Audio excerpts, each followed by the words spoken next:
Scott Morgan here, Michigan Sports Radio. Joining me tonight is Coach Ed Kaman of the Coopersville Varsity Football. Coach, welcome back to the show. Hey, Scott. Thanks for having me. One more bonus week, buddy. I like this. Yeah, absolutely. Let's talk about Cedar Springs and a nice victory there Friday night.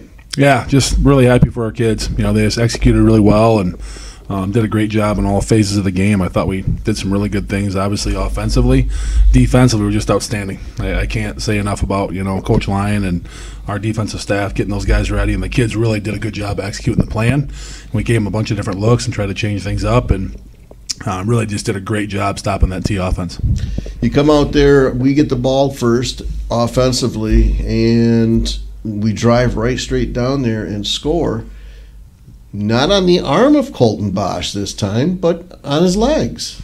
Yeah, we knew that going into the game there was some things that, based on the structure of their defense, we could try to attack.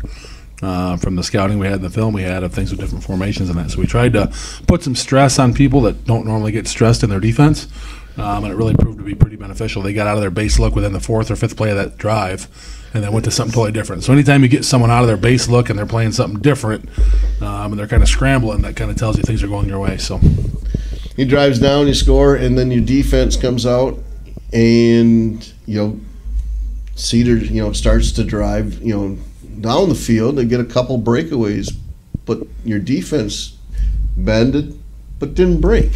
Yeah, I thought we did a great job of just, we know we're going to give up yards against teams like that. Yeah. Because, obviously they run the ball a ton, so they're going to have a ton of plays where they're running the football. So you're going to give up yards. But the key is making them earn their way down the field, and I thought we did a great job of making them earn their yards. And then when they did break a couple fullback traps, we were able to catch them and tackle them and then get stops on that drive. So really important to make those plays and never give up and chase the ball down and get it tackled. Yeah, we just got done talking with Gavin Clark, who was, responsible for that, and he did an excellent job. Again, both times that they got away, he was able to bring him down. You get down there and they go, it's fourth down, and they go for it. And the defense comes up big. Yeah, huge stop. Obviously, anytime you can stop on fourth down, especially close down by the goal line, that's a big deal. And with that kind of offense and how they run, their offense and their program, what they do, like they get across midfield, they're going for it on fourth down. Yeah. So there was several of those situations. They converted some of them, a little bit closer to midfield. But then we got down there and really got the stop when we needed it right by the goal line. So pretty cool. You take over deep in their territory, and again, it's Bosch and a few others, plays going real well.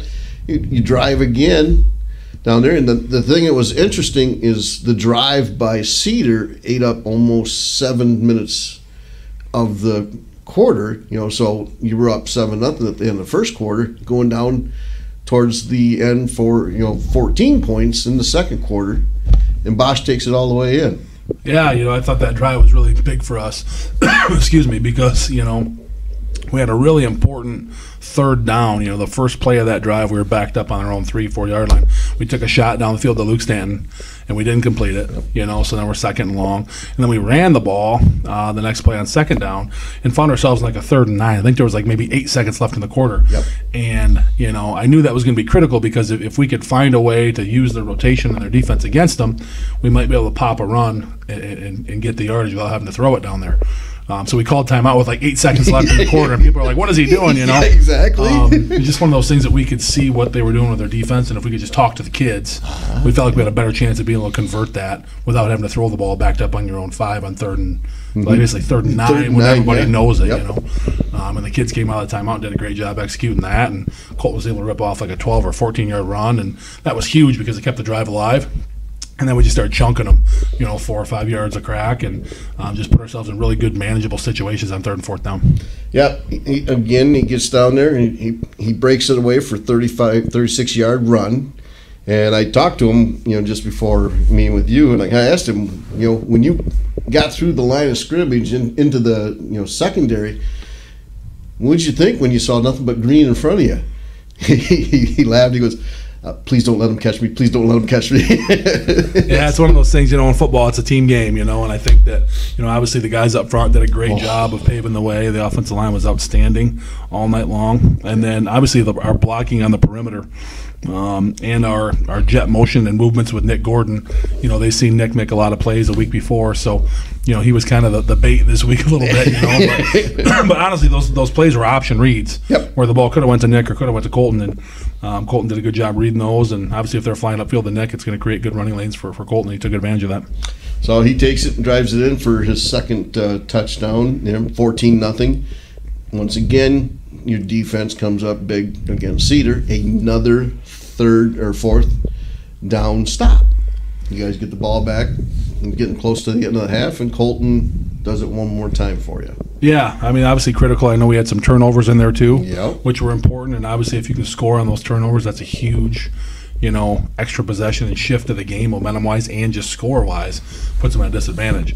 So anytime you're playing a team like that that's ground-oriented with running the ball, it just changes their demeanor and what they're trying to do. And I thought we did a good job, too, of getting them in some negative play situations where it put them in a predictable pass situation. They didn't complete one pass the whole game, but we, in situations where they had 3rd and long, 4th and long, we knew they were going to be throwing. We could play a little safer with our coverage and not to be so aggressive on the edge. So it was really nice that way.